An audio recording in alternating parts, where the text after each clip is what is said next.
Bien, apreciados hermanos, el estudio bíblico que quiero compartir con ustedes y les invito a que tomen nota de lo que voy a compartir con ustedes. Quiero que meditemos sobre el profeta Isaías.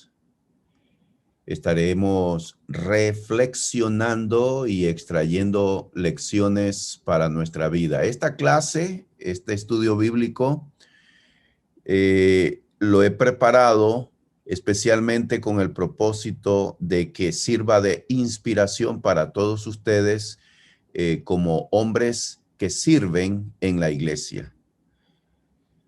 Miren, he orado.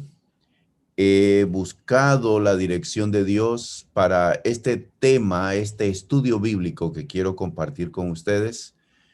Y esta es la respuesta, este tema es la respuesta a esa oración que he pedido al Señor dirección. Miren, una de las cosas que necesitamos en la iglesia es que los varones, escúchese bien, todos los varones convertidos a Cristo, todos los varones que forman parte de la iglesia, tengan la disposición de involucrarse en alguna área, en algún campo dentro de la obra de Dios. Cada uno de acuerdo a sus dones, a sus talentos, que tenga la disposición. Y cuando hablo de disposición, hablo de tener la voluntad de servir. ¿Por qué? Algunas veces no percibimos en todos los varones esa disposición, esa voluntad de servir en la obra. Yo tengo una respuesta a esa pregunta, pero no creo que sea una pregunta cerrada que admita solo una respuesta. Creo que hay varias. ¿Por qué algunos varones no muestran esa disposición de servir en la obra de Dios? Voy a compartirles la respuesta a esa pregunta más adelante. Entonces, nuestro tema de hoy es disposición de Isaías. Y fíjense, quiero estar compartiendo con ustedes capítulo 6 de Isaías. Todo el capítulo vamos a estar estudiando el capítulo 6 del libro del profeta Isaías. He titulado esta lección Disposición de Isaías.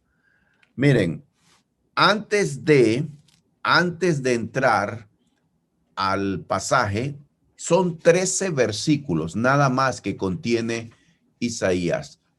13 versículos. Vamos a estudiar todo el capítulo.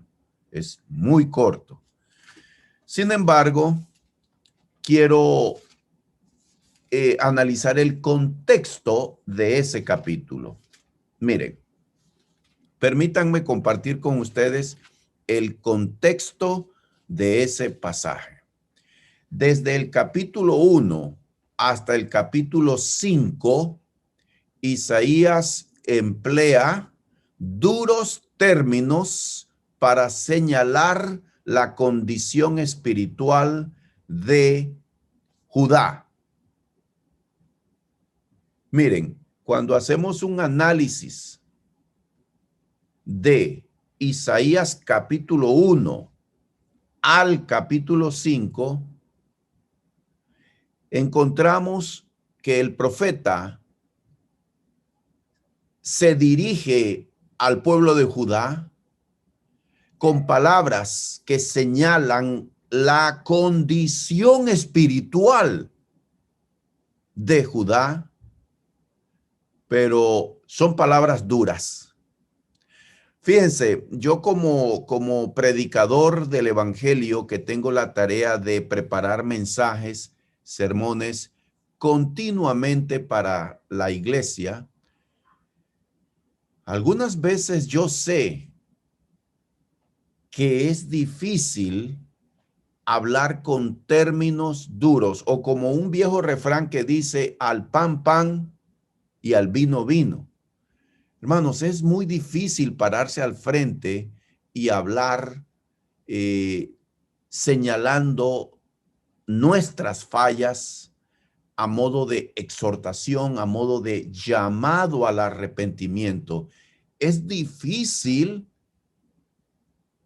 algunas veces porque señalar el pecado no es agradable, no es popular, no es algo que gane quizás popularidad o buena voluntad de los oyentes. Sin embargo, en el caso de Isaías, miren ustedes el capítulo 1. Abran Isaías capítulo 1, por favor. Vamos a ver algunos pasajes donde el profeta emplea duros términos. Versículo 3. Isaías 1, 3. El buey conoce a su dueño y el asno el pesebre de su señor. Israel no entiende, mi pueblo no tiene conocimiento. Fíjense, aquí tenemos este versículo. ¿Qué está diciendo el profeta? Y toma como ejemplo dos animales, dos bestias, el buey y el asno, para comparar al pueblo de Judá con esa falta de entendimiento espiritual. Entonces, es interesante porque yo no sé por qué siempre hablan de que el asno o el burro no entiende. Siempre se emplea ese término, ¿verdad? Para hablar de alguien que le falta la capacidad intelectual o capacidad de comprensión de algunas cosas. Es un término duro, no es nada amistoso y nunca vamos a emplear nosotros ese término hacia nadie porque es insultante, ¿verdad? Pero hermanos, el asno, el burro, no es burro. ¿Sí me entienden? Yo no sé de dónde se sacó el ser humano para referirse a otra persona que quizás no comprendió algo en el momento y decir, eres burro, porque yo creo que es más bien un insulto para ese animal, una bestia noble que ayuda al ser humano en el trabajo. Y en realidad, hermanos, el burro no es burro. El burro sí entiende. Algunas veces se queda retacado y no avanza porque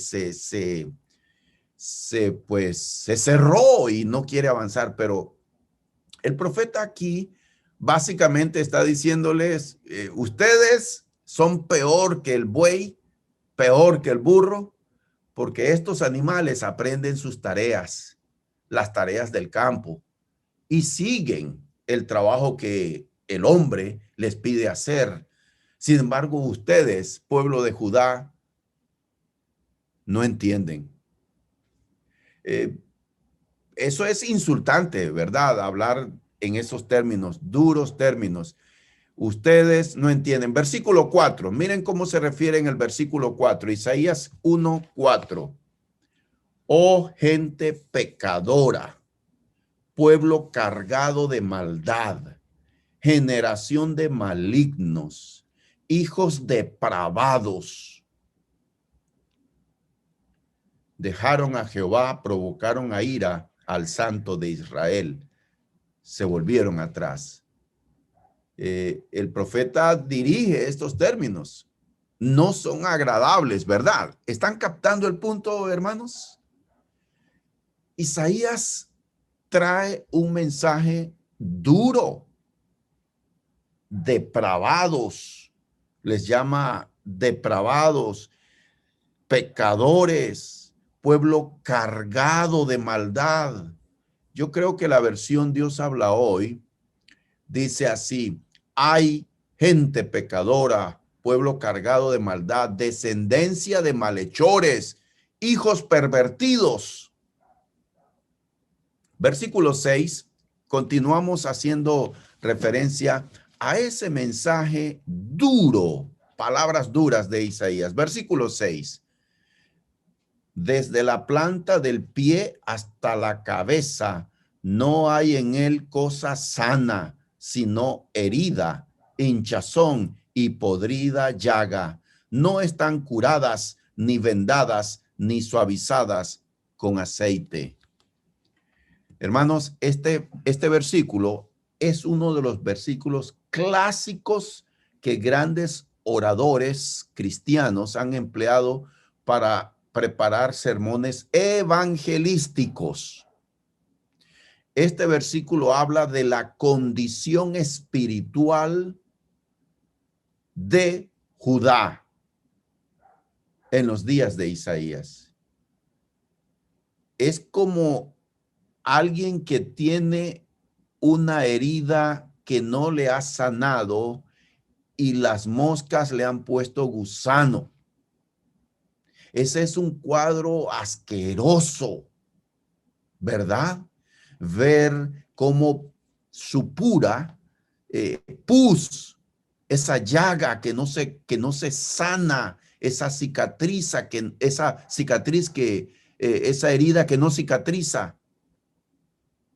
Pues en esto podemos usar todas las expresiones y este es un lenguaje muy gráfico para hablar de la condición espiritual. Fíjense, una vez escuchando o leyendo un sermón de este famoso predicador inglés que vivió hace creo que como 200 años o un poco menos, Carlos Spurgeon. Es un famoso predicador inglés. Él dijo en uno de sus sermones que yo leí que la condición tan dura del ser humano por causa del pecado algunas veces llega a un estado de que usted puede traer al mejor pintor que plasme en una pintura la condición espiritual del hombre y ni aún así la gente se conmueve y se convierte. Miren ustedes todas las palabras, todas las frases que Isaías está empleando para hablar de la condición espiritual. ¿Cuál es el objetivo de Isaías de señalar con este lenguaje gráfico y duro la condición espiritual de ellos? Llamarlos al arrepentimiento. Esa es la misión. Y continúo en el versículo 21. Isaías 1:21. Dice así. Isaías 1:21. ¿Cómo te has convertido en ramera, oh ciudad fiel? Llena estuvo de justicia, en ella habitó la equidad, pero ahora los homicidas. ¿Qué están captando ustedes, hermanos? Quisiera dar la palabra a cualquiera que desee hacer un comentario de lo que está captando hasta ahora.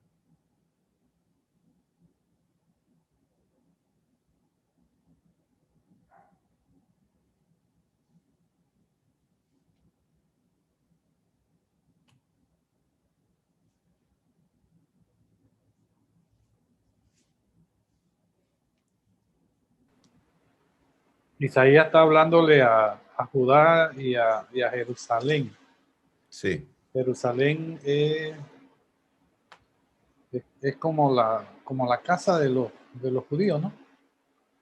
Sí, el templo estaba allí. El templo estaba ahí, todo estaba ahí, entonces al verse pervertido, él está señalando las cosas que ven ellos. Así es. Cómo han dejado el amor a Dios por el amor al mundo. Sí. En toda la expresión de la palabra. Sí. Así es. Así es.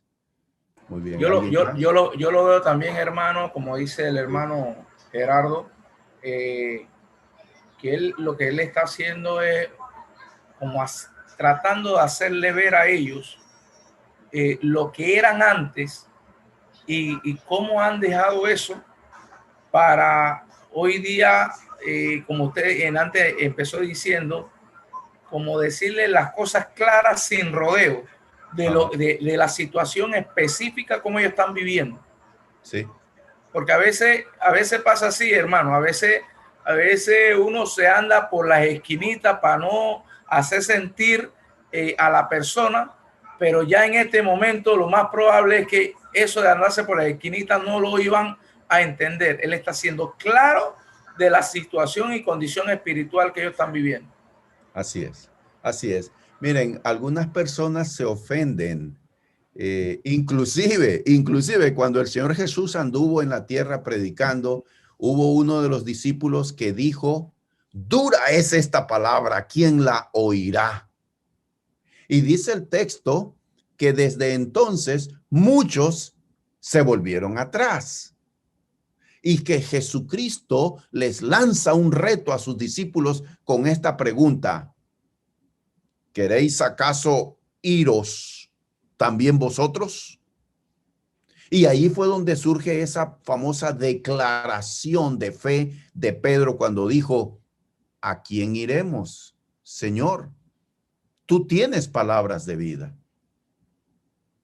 Algunas personas se ofenden con este tipo de mensajes porque lo que la gente quiere escuchar, como dijo el apóstol Pablo en su segunda carta a Timoteo, cuando dice que vendrán tiempos peligrosos, que se amontonarán maestros y que tendrán comezón de oír, pero oír lo que quieren, lo que les agrada. Sí, hermano Gerardo.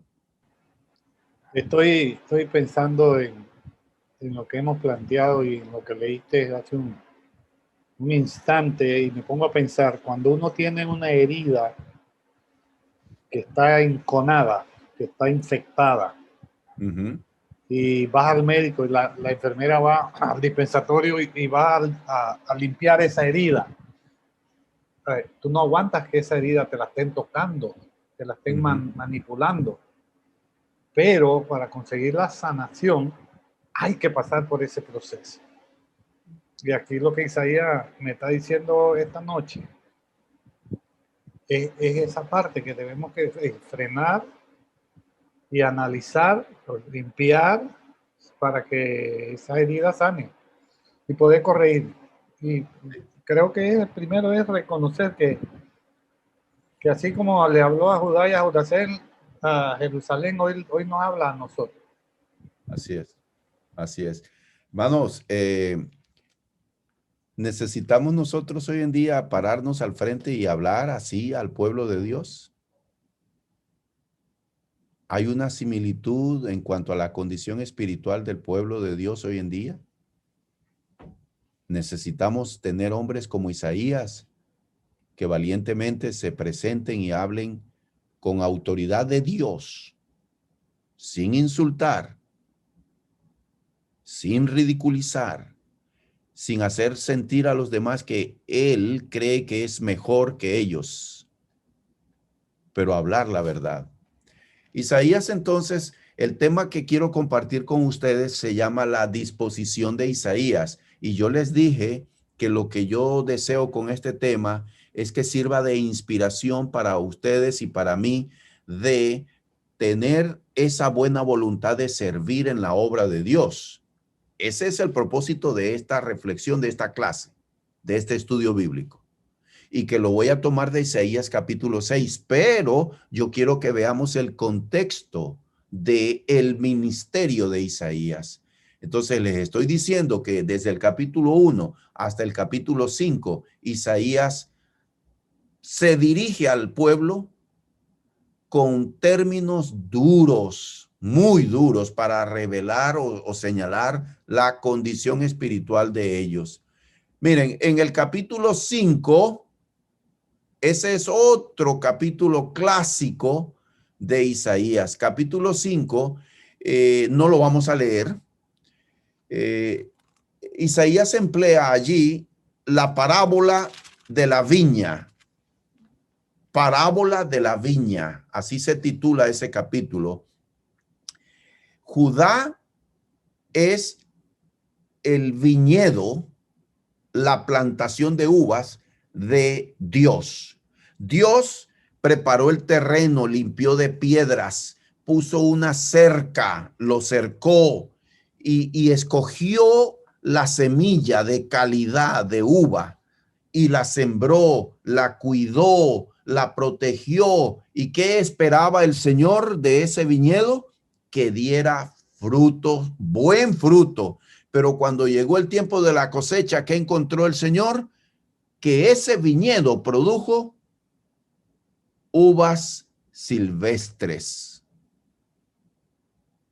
Y entonces aquí, a través del profeta, el Señor hace una pregunta: ¿qué haré pues con mi viña? Pregunta. La va a arrasar, a cortar y a quemar.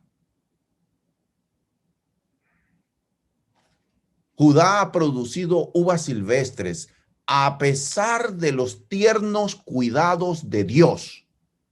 Ese capítulo 5, hermanos, ustedes que están predicando ante la iglesia, traen mensajes. Yo les recomiendo que algún día hagan un estudio de Isaías capítulo 5. Es muy hermoso la parábola de la viña.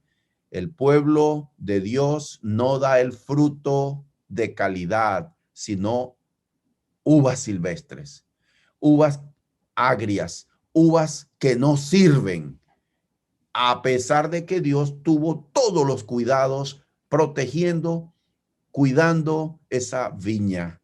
Esa es la condición entonces de Isaías capítulos 1 al 5, donde Isaías denuncia el pecado de Judá, advirtiendo de que Dios va a juzgarlos. Y eso era necesario para preparar a Isaías para la sorpresa que Isaías experimenta en el capítulo 6.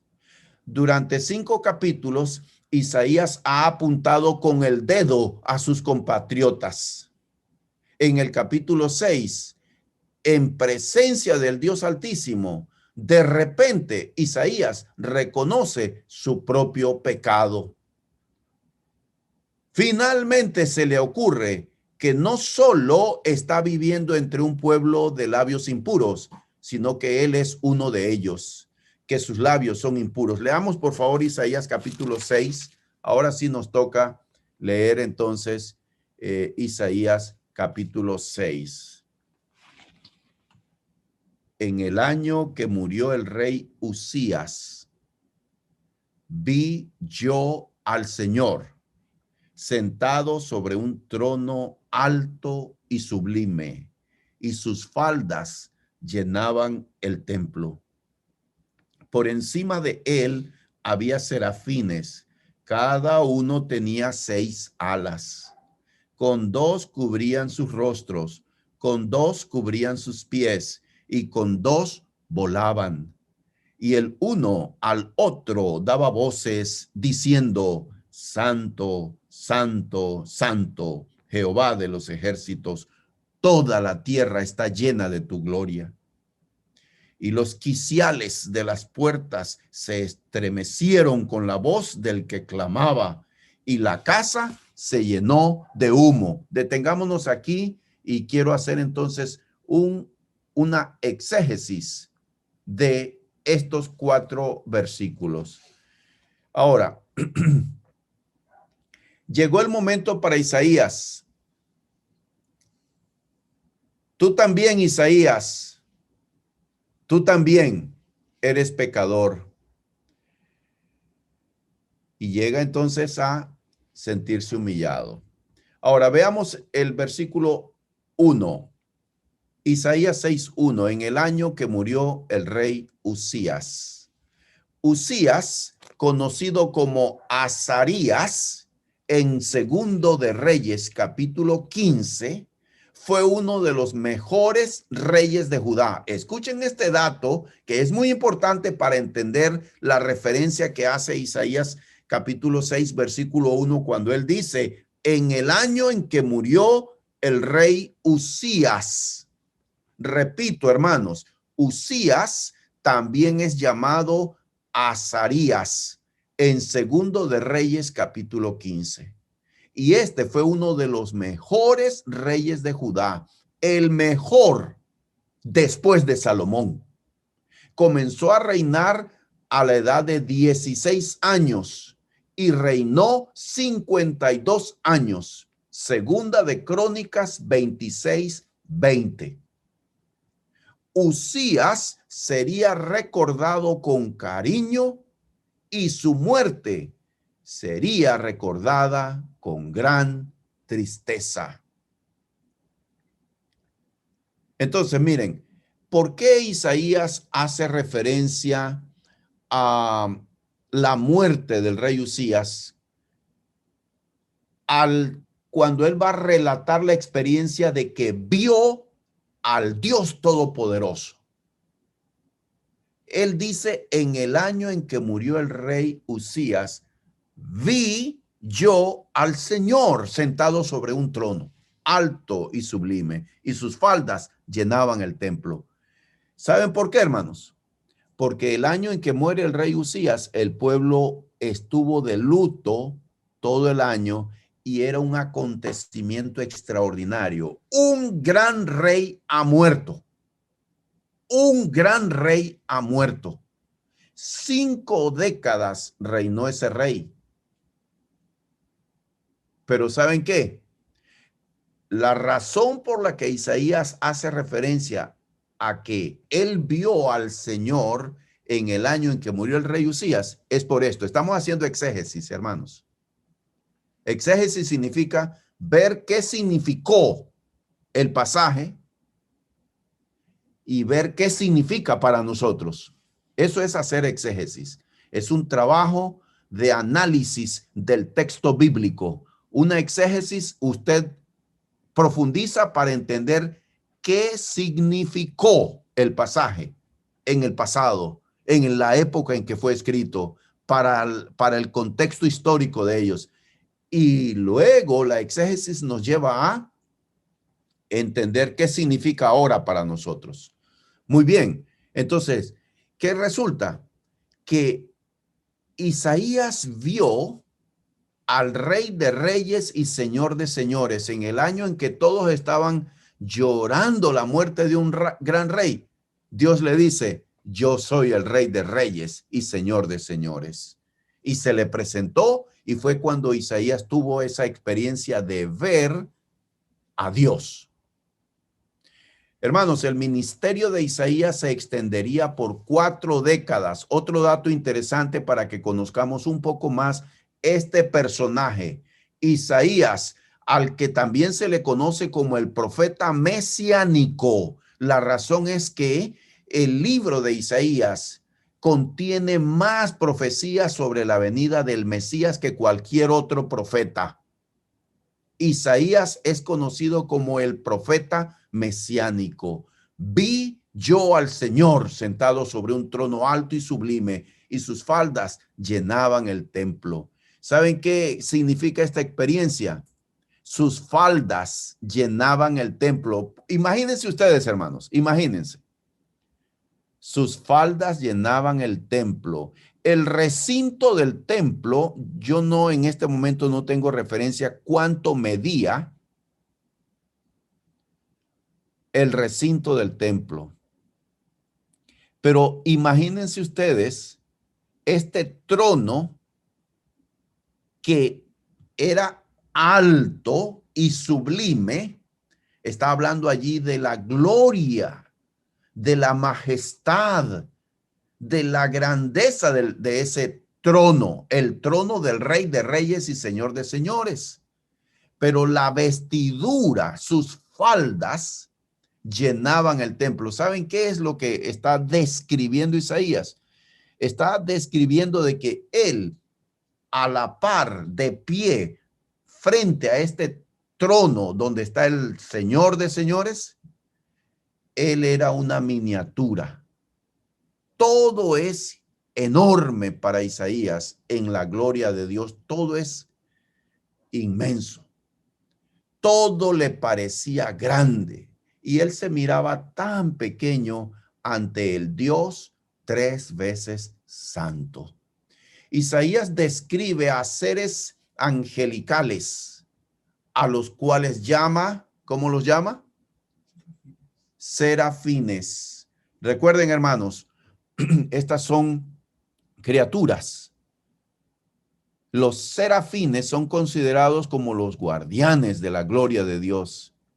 Hay serafines, hay querubines, hay arcángeles y hay ángeles. Esto es todo un estudio. El estudio de los ángeles. Entonces, dice que tenían 6 alas.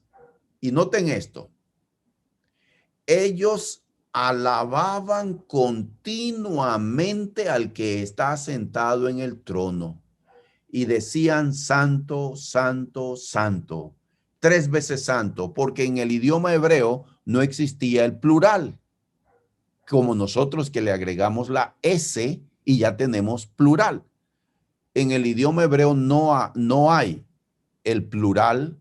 Entonces lo que hacen es menciona 3 veces santo, lo cual significa santísimo. Ese es el Dios 3 veces santo. Y entonces aquí vemos, por eso algunas veces decimos cuando estamos reunidos con la iglesia, nosotros venimos a cantarle a Dios, a adorar a Dios. Pero hermanos, nuestro canto, nuestra adoración es imperfecta. ¿Por qué? Porque Dios tiene seres creados para alabarle de una manera perfecta, seres perfectos. Aquí tenemos a los serafines que alaban a Dios y esa es una alabanza perfecta. ¿Qué es eso de que nosotros vamos a reunirnos a alabar a Dios? Sí, es un buen intento el nuestro, pero nuestra alabanza, nuestros cantos, a la par de la alabanza que estos seres elevan y pronuncian para Dios, no es nada nuestra alabanza, amados hermanos. Entonces, ¿alguien quiere hacer alguna pregunta? Quiero seguir comentando sobre estos seres. Hasta aquí, preguntas o comentarios. Nuestro tema, la disposición de Isaías. Y entonces estamos hablando ahora esta experiencia que él tiene, Isaías, de ver al Rey de Reyes y Señor de Señores en el templo. ¿Comentarios o preguntas?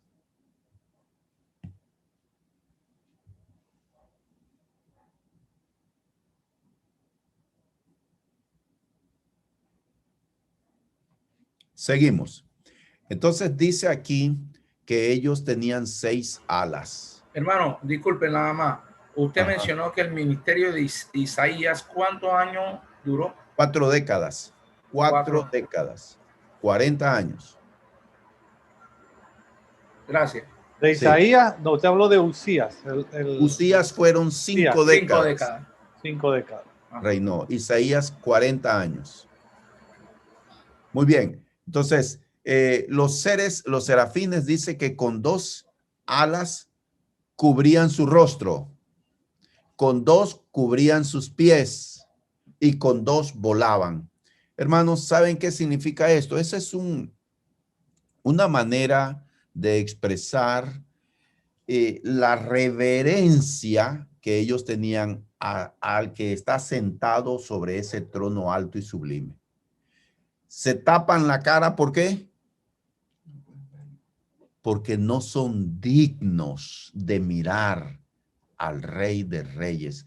No son dignos. Es un gesto de humildad.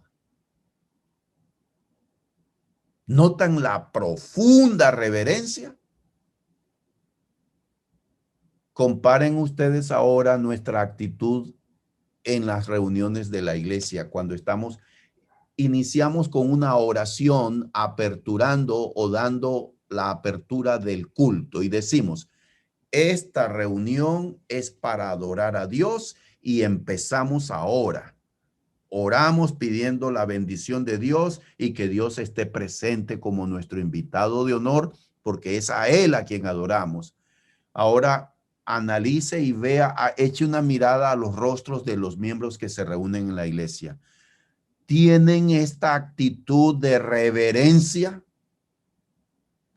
¿Tienen esa conciencia de que estamos ante el Dios alto y sublime?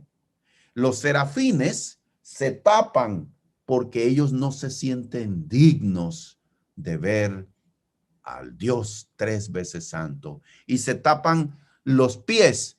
Algunos comentaristas expertos en la materia opinan que el gesto de cubrirse los pies en realidad podría ser un hebraísmo, escuchen bien esto, una expresión hebrea, una expresión idiomática del hebreo que significa cubrirse su desnudez. Otro énfasis de no sentirse dignos de estar ante el Dios Santísimo.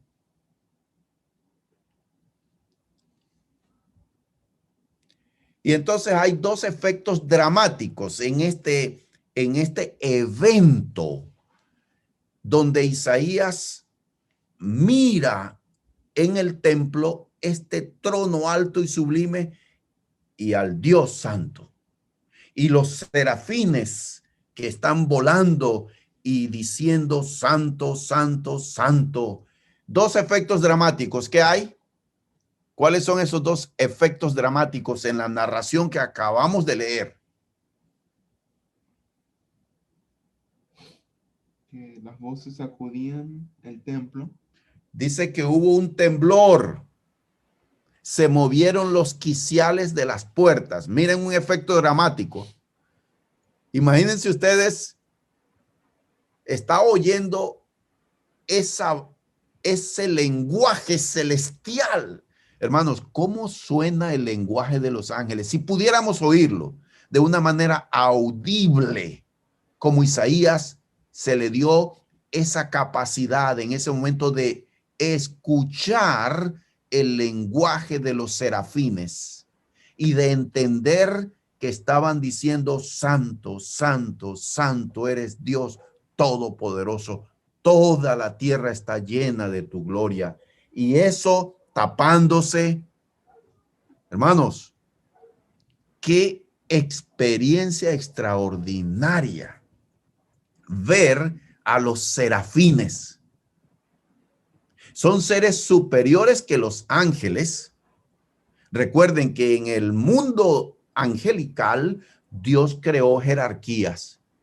Dios es Dios de orden y Él establece jerarquías y funciones. Aquí tenemos a los serafines. Son seres superiores con un poder inmenso, con un conocimiento inmenso. Isaías los mira y los escucha y de repente hay un temblor, las puertas se mueven. ¿Y cuál es el segundo efecto dramático? Un detalle. El humo. Se llenó de humo. Hermanos, si con solo ver ese trono alto y sublime y todo lo demás y esos dos efectos dramáticos, ¿cuál fue la reacción de Isaías? Miren lo que dice aquí en el versículo 5. Lean por favor conmigo. Entonces dije, ay de mí, que soy muerto, porque siendo hombre inmundo de labios y habitando en medio de pueblo que tiene labios inmundos, han visto mis ojos al Rey, Jehová de los ejércitos. Noten esto, hermanos. ¿Por qué era importante que yo hiciera referencia al contexto cuando Isaías desde el capítulo 1 hasta el 5 se dirigió a la nación con términos duros, señalando con el dedo? Ustedes son una nación perversa. Pero ahora, hermanos, ¿qué ocurre? Isaías también dice, yo también soy pecador. Isaías tiene un momento donde él mira también su pecaminosidad. Él no es mejor que el resto. Creo que esa es una de las grandes cualidades cuando los hombres de Dios se paran al frente a predicar. No se sitúan como impecables, impolutos, sin contaminación. No, sino como el mismo apóstol Pablo dijo, yo soy el primero de los pecadores. Con esa actitud nos dirigimos al pueblo de Dios. Isaías aquí tiene su propia experiencia, dice, soy pecador. No solo vivo en medio de un pueblo de labios inmundos, sino que yo también tengo labios inmundos. Él se mira su propia pecaminosidad. Por eso es importante, hermanos, cuando estudiamos la palabra y preparamos un mensaje, ¿cuál es la oración de los hombres de Dios? Cuando están orando, preparando un mensaje, la oración es, Dios, háblame a mí, señálame a mí primero, predícame a mí, abre mis ojos que yo pueda ver mis propios errores y ser consciente de mis pecados. No puedo pararme al frente sin tener plena conciencia, siendo genuino y decir, yo también soy pecador, yo también tengo luchas, también estoy batallando. Isaías experimenta entonces. Ahora, escuchen esto. Este es un estudio bíblico y por eso hago referencia a esto. Escuchen esto. Los comentaristas preguntan, oigan bien esto, ¿por qué no aparece primero la experiencia de Isaías en el capítulo 6 de ese encuentro, de esa visión de Dios que narra y de su experiencia de reconocer su pecado? ¿Por qué no aparece en el capítulo 1? ¿Por qué no aparece primero esta experiencia? Porque uno pensaría, bueno, primero hay una experiencia de conversión de él y luego entonces él va a predicar a la gente el pecado, sobre el pecado. ¿Por qué aparece en el capítulo 6? Esa no hay una respuesta concreta. No hay una respuesta concreta. Hay conjeturas. Algunos dicen, bueno, lo que Dios quiso es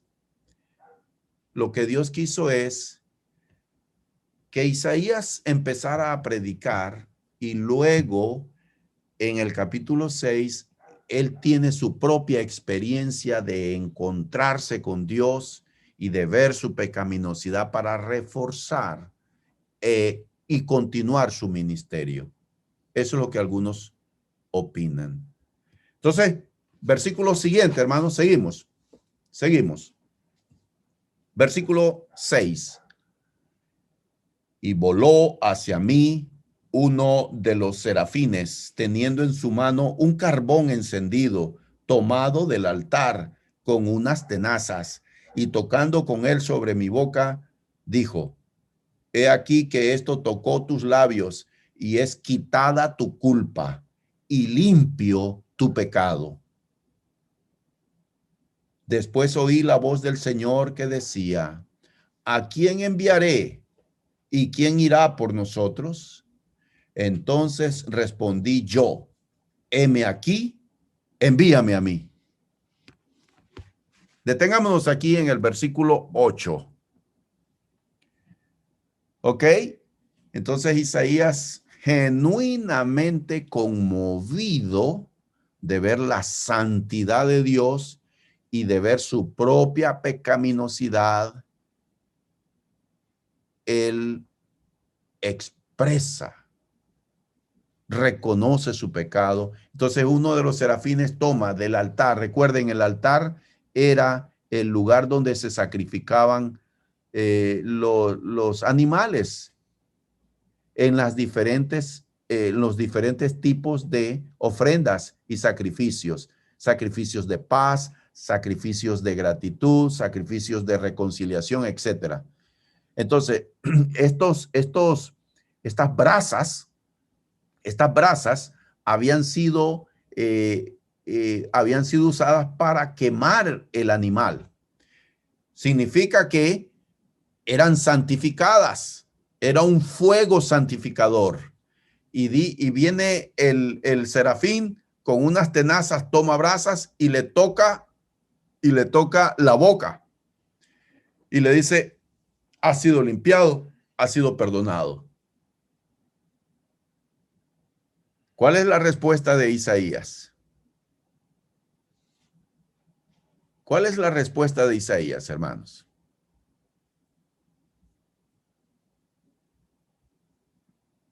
Ante ese hecho de recibir el perdón de Dios, la gracia de Dios. Se siente comprometido y ahora desea participar. Así es. Y entonces fíjense, Isaías escucha. Quiero que noten esto. ¿A quién irá? Aquí dice aquí en el versículo 8, después oí la voz del Señor que decía, ¿a quién enviaré? ¿Y quién irá por nosotros? Hermanos, esa pregunta no la hizo Dios a Isaías. Hagamos exégesis correcta. Una exégesis correcta, una interpretación de las Escrituras. ¿A quién enviaré? ¿Y quién está irá? Hablando en la Trinidad. Exacto. En el consejo divino. No era una pregunta para Isaías. Pero Isaías la escuchó. El consejo divino. Isaías escuchó. Porque él dice, lo escuché. Exacto. Isaías escuchó. Pero qué maravilloso, hermanos, que la pregunta no era dirigida a Isaías.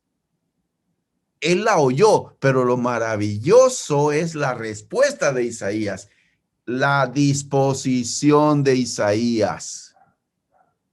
Heme aquí, envíame a mí. Y por eso, cuando yo reflexionaba sobre la clase que quería compartir con ustedes, varones que están sirviendo y que se están entrenando para servir al Señor, este es el punto medular de esta clase. Necesitamos hombres voluntariosos, que cuando hay que hacer algo en la obra de Dios, nosotros tengamos esa disposición de Isaías. Heme aquí, envíame a mí. Que haya esa disposición. ¿Saben por qué? Porque tiene que nacer del corazón, hermanos. Tenemos que servir por gratitud. La respuesta de Isaías fue de pura emoción y alegría y de gozo y de contentamiento por haber recibido el perdón de sus pecados. Ese gozo, esa de la salvación, del perdón de Dios, produjo en Isaías esa disposición de servir. Él dijo, envíame a mí. Ahora, quiero decirles, Isaías ni siquiera preguntó, ¿y a dónde voy? ¿Y qué voy a hacer? ¿Por cuánto tiempo? ¿Cuáles son los recursos que me vas a dar? Nada de eso, hermanos. Isaías no preguntó, pero sí, Señor, mire, yo quiero, pero ¿puedo hacerle una pregunta? ¿Qué es lo que usted quiere que yo haga? Para ver si puedo. Nada de eso hubo en Isaías, hermanos. ¿No les llama la atención a ustedes eso? Él le hace la pregunta, pero luego de ya aceptarla, no es como usted dice que sí lo hago, pero, sino él la hace la pregunta después del compromiso. Porque aquí le dice después que cuánto tiempo durará esto, pero no se la hace en una forma de hasta cuándo tengo que hacer este trabajo, sino le pregunta de el plan divino, básicamente. Y ahora vamos a ese punto. Ahora vamos, sigan leyendo conmigo, por favor. Versículo 9. Y dijo, anda y di a este pueblo, oíd bien y no entendáis. Ved por cierto, mas no comprendáis. engruesa el corazón de este pueblo y agrava sus oídos y ciega sus ojos para que no vean con sus ojos, ni oiga con sus oídos, ni su corazón entienda, ni se convierta y haya para él sanidad. Yo dije, ¿hasta cuándo, Señor? ¿Hasta cuándo? No se refiere cuánto tiempo voy a predicar, por cuánto tiempo voy a servir. La pregunta ¿hasta cuándo? Es, Señor, ¿y hasta cuándo el pueblo va a tener este corazón endurecido? Yo voy a predicar, pero el llamado al arrepentimiento, señalar el pecado, no va a producir arrepentimiento, va a producir lo contrario, más dureza. La soberanía de Dios. ¿Por qué? Porque el pueblo está endurecido y el pueblo rechaza a Dios. El hombre decide echar a Dios de su vida. ¿Qué es lo que hace Dios? Ok, usted no me quiere en su vida. Ok, no me voy a meter en tu vida. Es tu decisión echarme de mi vida. Entonces, miren, el profeta Isaías va a realizar una misión imposible. Y de antemano Dios le dice, mira, usted va a predicar, usted va a hablar a esta nación, pero quiero que sepa que cada vez que te pares a predicar, en vez de que la gente se arrepienta, se van a endurecer más. Eso es lo que va a ocurrir. ¿Hasta cuándo, Señor? Pregunta Isaías. Y respondió él, versículo 11. Hasta que las ciudades estén asoladas y sin morador, y no haya hombre en las casas, y la tierra esté hecha un desierto, hasta que Jehová haya echado lejos a los hombres y multiplicado los lugares abandonados en medio de la tierra. Y si quedare aún en ella la 10ª parte, ésta volverá a ser destruida, pero como el roble y la encina, que al ser cortados aún queda el tronco, así será el tronco, la simiente santa. Dios va a juzgar de una manera severa.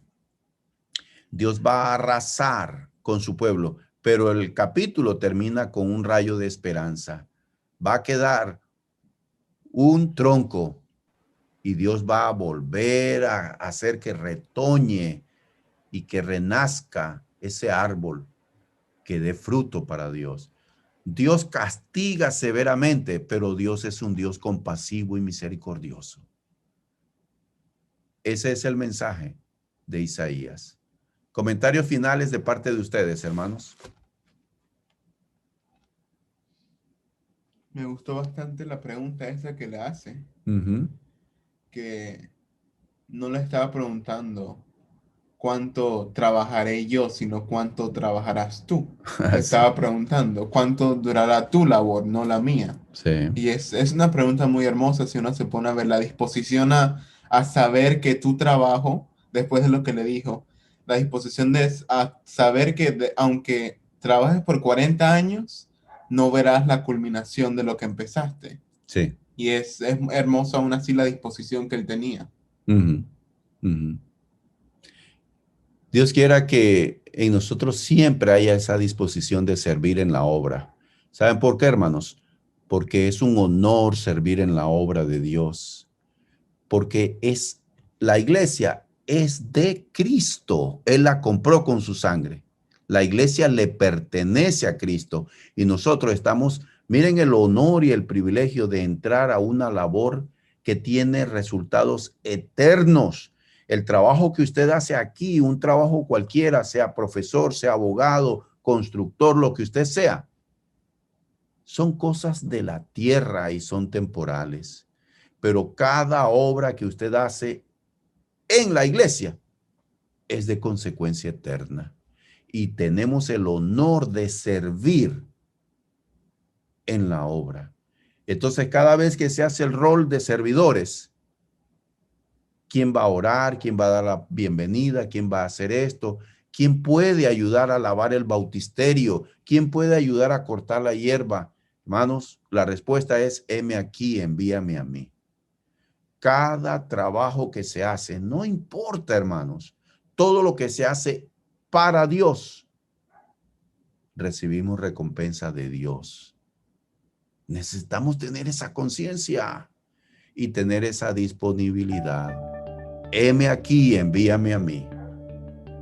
No sé qué quieres que yo haga, pero estoy dispuesto a hacerlo. ¿Por qué? Porque Dios es el que capacita y provee de los recursos.